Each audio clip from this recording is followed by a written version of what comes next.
The Sweet Reward of Patience, a story of hope and perseverance.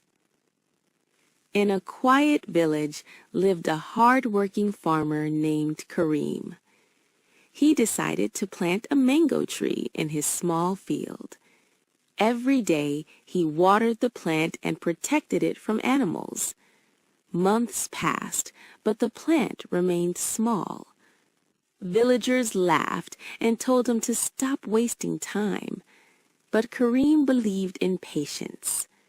Years later, the tree grew tall and strong. It produced sweet mangoes, and people came from far away to buy them. Kareem smiled and said, "Patience is slow, but its reward is always sweet." Moral: great rewards come to those who remain patient and consistent.